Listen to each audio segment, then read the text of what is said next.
Marc? Marc Buckley, I'm a United Nations SDG advocate, so I speak for the UN. I'm also an open innovation advisor for the Bayer Cares Foundation.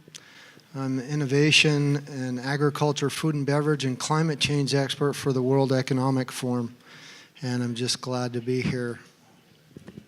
Thimo? Yeah, I'm Thimo Schmitt-Lord. I'm the CEO of the Bayer Foundation. So basically we do impact investment. We give money to people who turn money into innovations that matter. Great.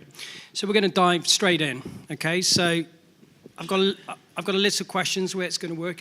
I'm going to kind of try to steer these great brains as best as I can, and they're going to give you some uber content. So I wanted to ask, right, because it's important, because we all think about social value in different ways. So I kind of wanted to get the guys' perspectives on what social value means to them to start off. So, you know, what does social value mean to you, Marc, and why do you think it's important? It means a lot of things. So I really see our world as all being together, that we're kind of really just on one planet, all moving in the same direction, that we're all global citizens and connected one way or the other. And so the social value that I see is that we all are working together to solve our world's problems, and that we're not separated by cultures and languages and borders and countries, that no matter where we live, that we're facing the same challenges. And so the social value is coming together and seeing how we can solve these problems, and most of those, in my opinion, are done through innovations. Great. And your perspective?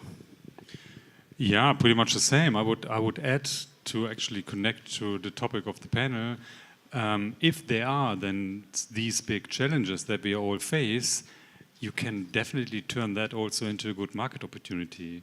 And that's what the people we are supporting are actually striving for. They're trying to actually apply tech solutions to solve challenges that billions of people are facing, to make then in the long run also commercial value out of it.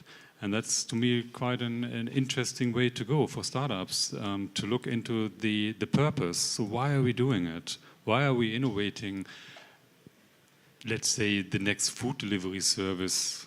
Why not actually looking into more cool stuff that really bring like progress to society? That to me is like societal value. I totally agree. If you look at the back of the book, Thimo has a great quote. It's basically, if you want to be a startup billionaire, you should solve a billion people's problems. And really that's what it's about. It's not about this making a return on investment or this profit. You're going to be successful if you solve people's problems. And so that's the true social value, is how are you giving that back and solving humanity's problems, planetary problems, global problems. And in that you have and create social value. Yeah, I mean, I kind of get that, and I think that you guys are kind of experts, and you're sort of lucky that that's what your organization does. It lives by this ideology. How do you know, how would you sort of say to other organizations to sort of follow your lead? Because there is a fundamental mind shift in, say, moving from creating return on investment to creating value. Of course, they're coupled, but often, you know, the economic model of kind of profit motive is still pretty much the kind of dominant model. And I suppose what I'm asking is, how do we help people to see this kind of bigger perspective? What do we do? You want to go first? No. Okay, so I talk a lot about sustainability and global challenges, the global goals and things, but really being sustainable, whether it's your personal life or it's your business model, is not just about profits, about long-term, that your business is going to be sustainable, be around in the future. And that's kind of been a buzzword a lot and overused. The new move that the world's going into is resilience. So how can we, and sustainability is also deeply embedded in resilience, how can we create business models and structures, the way we act and interact with each other in our world, that it's a resilient business model. And the way to do that is by solving people's problems through innovation. And I truly believe that's one way to do it. Yeah, I like more the practical examples. I mean, most of the innovators we scout and support are really, they live in the challenge. And we're really talking about challenges that normally people just are not aware about. It's hidden challenges and hidden innovators. And these hidden innovators, they are really like tackling. I mean, the thing is, when you sit in a Silicon Valley or somewhere in Europe, for instance, normally you don't really look into the big issues because there are not so many people around having these issues. I mean, we talk about the billions of people, we don't find them in Europe, right? We are not so many people here. So we have to go to the spots where the challenges really are. I mean, did you, for instance, know that there are 215 or somewhat malaria cases every year, and that the biggest challenge in malaria is not the treatment. Treatment is not this difficult when you detect early. The thing is, the detection is the standard nowadays today is a blood test, which people cannot afford to have every 2 to 3 weeks. So what to do? And there's, for instance, just one of the innovators in the book who has invented an optoelectronic malaria testing device by which you can do non-invasive mass malaria screening for as little as almost nothing from the cost perspective. So people could have this 2 to 3 weeks malaria testing and could get the treatment early on, which would make a big difference for a billion of people living in these sub-Saharan areas of the world. And why did not anyone before this guy looked into it easy like that? Because we don't know. There are people who are mocking around with optoelectronics here. They are thinking about smart door opening systems for cars. They don't think about malaria screening because no one here is actually opposed to the issue. And this is actually what I love in these hidden innovators. They innovate out of their living conditions, and that is what we support. People who actually have the spirit to change the world in which they are living. Yeah, I mean, I think that's a great example, isn't it? I mean, it's kind of thinking beyond the kind of limits of how we live and what we know. It's taking a much broader view, a much more humanistic view, and it's hard to do that, though, isn't it? It's it's like it requires a mental shift in how you think, because it's easy to say, well, I understand. Do you understand? I mean, actually, it's not this hard. Actually, there's another example from a guy. Really, I love the idea. It's Discovering Hand. Probably some of you know it already. It's a physician who actually figured out for himself that this 2 minutes of breast cancer tactile examination in this annual checkup doesn't really bring any value, because in 2 minutes checkup you can't really find a tumor systematically. So he was thinking about who could do the job better than he for the same amount of money being paid by the insurance companies. And then he came up with the idea to train blind women to do medical tactile examinations. And believe it or not, these blind women, when they are actually carefully trained in an apprenticeship, they find tumors 9 months earlier than a physician, which not even make it a great service in the health system. It turns the whole perception of how society looks into the value of disabilities. And it's a cool business model, because these blind women, for the first time in their life, have a good job opportunity that people really want to have. And this is also easy to market, because it's much, much nicer to have this tactile examination by a blind woman than to go to mammography. And also, mammography is not available in most of the countries of the world. And that's what we are doing at the moment. We are building a training center in Mumbai, because they have 6 million blind people in Mumbai with no job opportunities, and at the same time they don't have access to mammography because it's too heavy from infrastructure. So this is just a super win-win marketing of this social impact idea that this physician had out of his own shortcomings in his own practice. Yeah, I totally agree that we kind of have to shift this Western world view. We're worried if we don't have Wi-Fi at an event, but really these innovations are coming from people that are involved with it every day. Some of them have blindness, or some of them have other issues that they want to solve, and then these solutions come out of that. They're thinking in a different way than we in the Western world, and I think that's really a big key. They're involved. Definitely, and there are so many further like challenges we are not aware of. Like, did you, for instance, know that overfishing is mostly due because of unwanted bycatch? 90% of all the fish that is catched is just unwanted bycatch.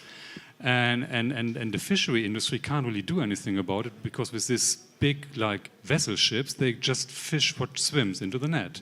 And there's, for instance, this one like startup we are starting to support soon in London, Safety Net. They have developed a lightning device. Actually, they looked into an old Nature paper from a biologist like from the 60s who found out that all fish species have a specific sensitivity to light. And in the 60s, no one really took any notice, no one cared about bycatch, and that was really like ending up in the ruler somewhere. And they actually like had a look in this old paper, and they actually developed a lightning device that is actually embedded into fishing nets, and then they can, let's say, turn it on gray, and then only tuna has been catched, and all the other fishes would not swim into the net. That is a disruptive revolution of how fishery might be done in the future, avoiding bycatch. Yeah, they're really, really, really great examples, actually. Very, very humane examples as well, which I think is at the heart of kind of what's being discussed. So let's kind of turn it now to kind of your kind of day-to-day work. You know, like how do you sort of do what you do in terms of your job? Give us an insight into the kind of things that you do in your job and how you do it, how you make this sort of social value real. The most important thing in creating social value is not the money. I mean, if you look in the history of our foundation, we give 50 million every year since 120 years. That sums up to, I don't know, 2.5 billion maybe in this decades of doing. But there's this report from WHO I've been reading the other day saying that with 2.5 billion euros, you can feed the population of Africa for 2 weeks. So with money alone, you will never achieve anything. It's not about like, you know, connecting people to money. It's about like scouting people, connecting people to knowledge, trying to opening the doors, trying to help them. These medtech products, for instance, they have this hurdle they need registration, right, by health authorities. And these like new startups, they have no clue how to do that. They have not the knowledge, they don't have the expertise. So what we can do is we can help to connect them to registration experts to get these medtech devices also registered, to open them the markets. So actually my day is like scouting the ideas together with Marc, looking into their impact potential, making them visible, connecting them to people who love the idea, who want to invest, who want to be involved, who want to help, who want to support them, and trying to make the things like scaling out.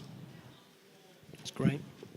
So the book is another thing. Thimo will mention that too. It's a tool that works when we're not working. So it's something that inspires people about impact innovations and how they reach, and it works regardless of whether we're there or around. And it's nice to have tools like that inspire people, to give them a little spark or insight to say, wow, maybe I could do that as well. That seems like simple, or sparks me to think about how I can solve some of my own problems or something that I've run across on my travels. So that's a fabulous tool. And so I travel a lot for Bayer and give out the book. I speak and try to promote and look and scout for innovators to join our new programs. Every year we kind of have type of themes of programs that we try to push. This year is food. We're really trying to promote food innovations. If most of you don't know, the major greenhouse gas emissions and cause of climate change comes from agriculture, food and beverage industry. It's also an industry that throws away 30% of everything that they produce. There's no industry or market in the world where you say, okay, you just produce 30% Tesla cars. We want you to throw the first 30% away and now you can do it. That's a bad business model, but we've been doing that for 12,000 years.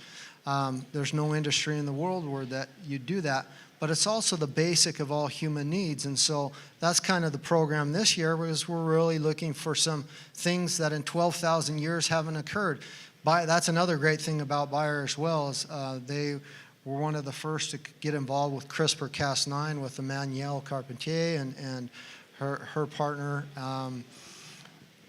For one of the first new decades of technologies, multi-decades innovations around food. And so we really need some more innovations in that area to solve the problems that we're facing. And so I speak a lot about the Sustainable Development Goals and impact innovations and climate change, and that's kind of what the daily, my daily activities look like.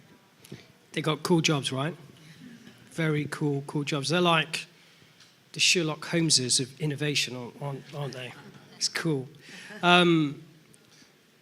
Okay, so let's talk. I kind of want to what I want to pick up on now is it's obvious to me that you guys are not just passionate and expert and actually walking the talk, which is beautiful. It's also I kind of want to tap into, like, why do you think that the world is kind of becoming more ethical? I mean, correct me if I'm wrong, but this is a trend that I think has been happening for a while, that's amplifying and accelerating.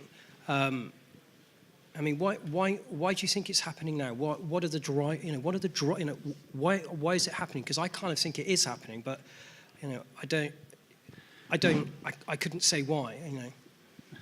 Definitely it's happening, but it's not happening just now. I mean, when I look into the history of science, for instance, it's always be the driver was always be like to overcome the challenges. Even the history of our company, Felix Hoffmann synthesized acetylic salicylic acid to find a cure for the rheumatic pain of his father.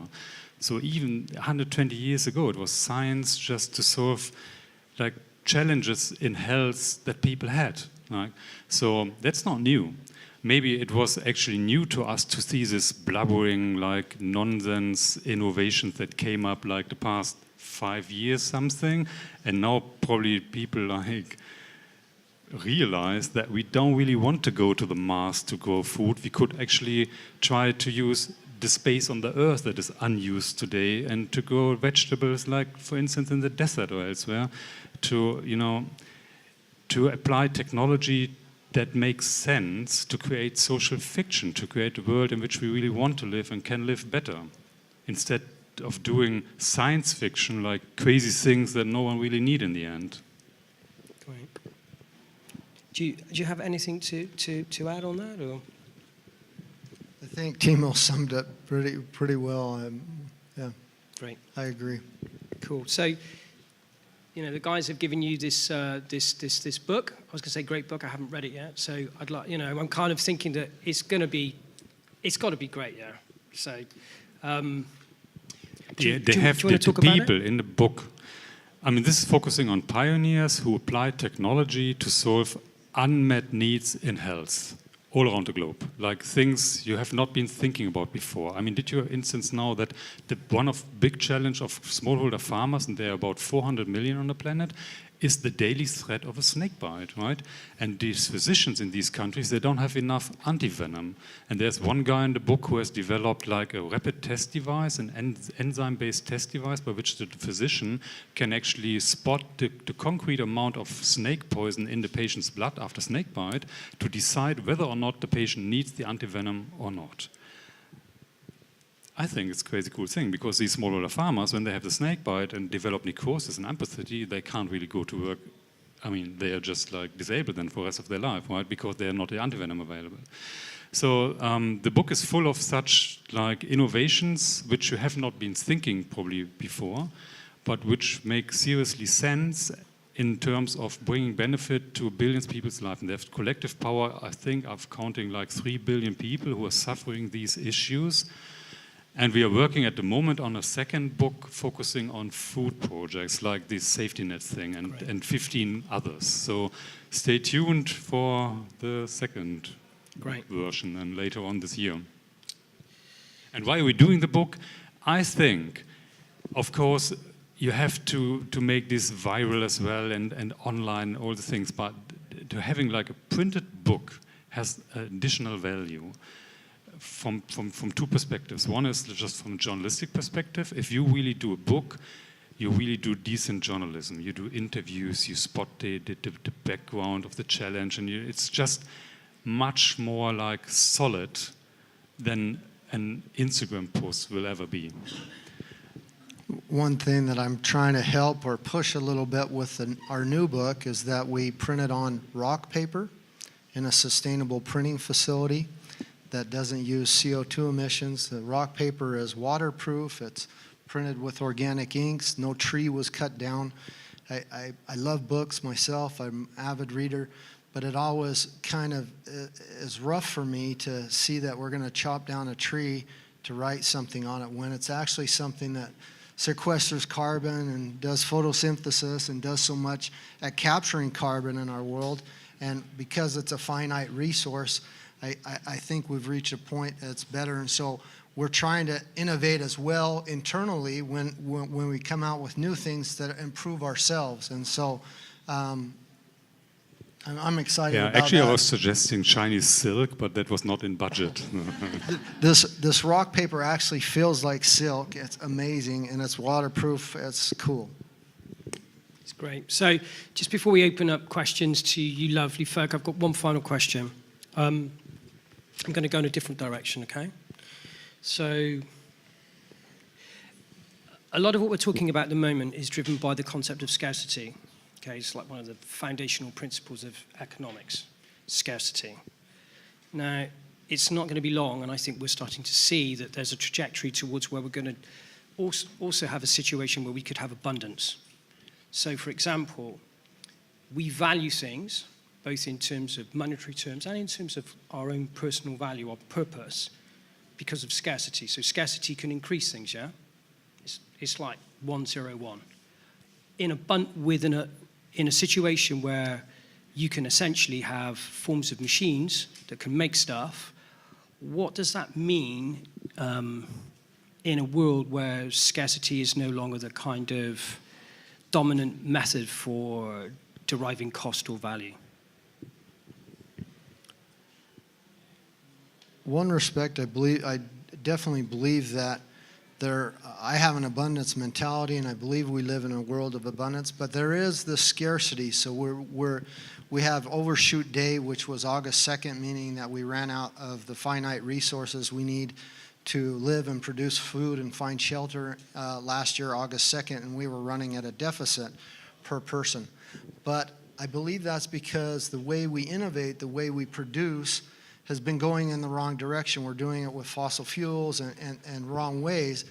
But there is abundance of resources that are non-finite resources, like solar power, like wind power.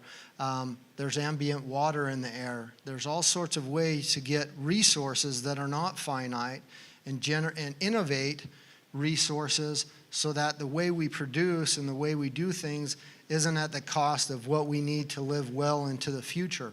And so it's good to know about scarcity and about the way the trends, the business as usual we've been going on. But if we can use this innovative process and think a little bit differently, there is truly a lot of abundance out there that we can apply, and they all have to do with new innovations. Great. Guys?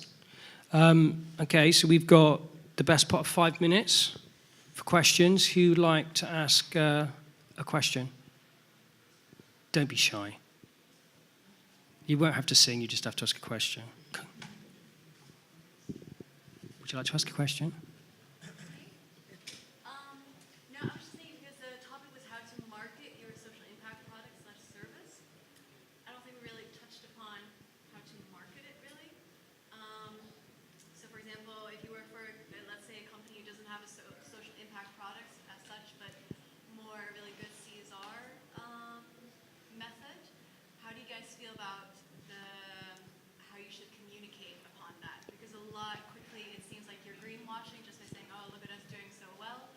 Do you feel that you should just do that as a company and not communicate on that? Or do you think you should, but then what is the best way of actually putting that out there?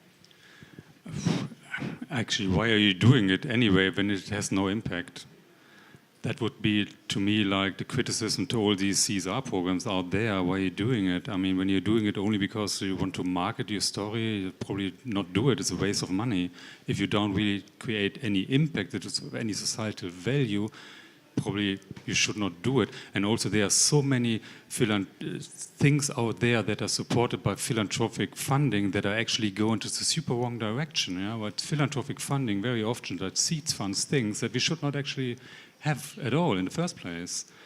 So I don't know. I think we didn't actually. That's true. We didn't really like focus on like how to market. We were so focusing not on marketing. We were focusing on markets.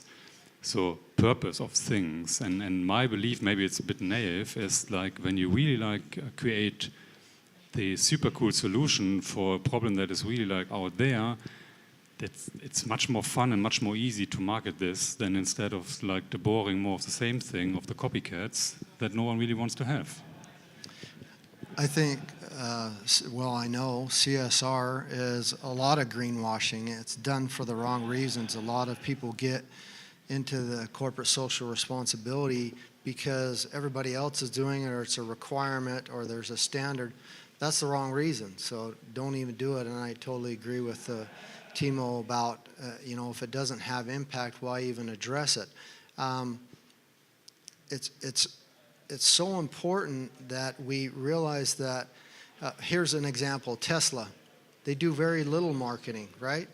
So their initial big vision or goal is to a sustainable future with renewable energy. The way they reach that goal isn't always sustainable. Batteries aren't the most environmentally friendly product, but they don't market it. They have this bigger vision, and they're not like every used car company or a car company that does this tons of marketing and has the car dealerships and that. It's a much different approach. So if you have a product that has a greater social impact or social good and is solving and addressing more than 1 million people's problems, a lot of that marketing comes along with it pretty good, and there's a lot of word of mouth. Not only the books that we've given out, but just people who are innovators who hear of our programs, want to be involved and kind of not spy, but kind of get ideas on how they can get their project off the ground and moved forward. But also a lot of people who have those problems, they're saying, have you run across any good food innovations? Have you run across, I have this health issue. Do you know any things that are coming down the line that could help me with this problem? And so we're all connected. This is a very transparent, open world, and we can talk to somebody on the other side of the world in seconds. And it's this rising billions that's coming because of the new smartphones that are coming online and things that the way we market, the way we interact with each other is going to be much different than we're experiencing now. And so I think that's more the trend you need to do is if it's good, if what you do is good, it's going to be out there and be real effective. Yeah, I think, I mean, it's a good question that you ask, and I think we kind of did touch on it indirectly, but I think, one of the concepts that Thimo was going on about is this idea of scale. Now, Mark's just really nicely kind of outlined it again. I mean, when you kind of do things at scale, and that in itself is its own impact. It's self-sustaining. And I think if you look at this organization, it would be obvious for someone like me to realize that they have a strategy and they have a vision. You just have to look at the fact that they've got a book. That this is much so. It's a really tricky thing, isn't it? Because the traditional 20th century model is let's tell everyone about what we're doing. What I think is being said here is that when you take a kind of humanistic approach, it's kind of better to show through demonstration, and that demonstration itself, if successful, is its own scaling. So I kind of really liked how you guys said it. So we did touch on it. Thimo doesn't, and we don't really talk too much about what we do. We talk about what the projects do and how their impact is. I think I would summarize it for me. I would summarize it like the way to say, we are not doing this thing for the purpose of talking about it. We are doing these things for the purpose of like creating the impact, and then we believe that people will talk about it. Yeah. I think that's a really nice way to end, guys. We've come to our session, but it's, I I think in life we do, you know, I always love the story about why people went to see Luther King speak. And you know, you know, there's this idea that, well, people went to see him speak because he was a great speaker. Yeah, you know, he was a bit of a genius. Yeah, he was all these things. But that's not why people went. People went because they believed what he believed. That's why they went. The fact that he was a great speaker and a great orator, etc., are just part of who he was. And I think this idea of being able to demonstrate what you do through action, I kind of feel it's like one of the main differences between the 21st and 20th century. It's kind of better to do and then say than it is to say that you're going to do. That's what I believe. Please put your hands together for these guys. Thank you for listening.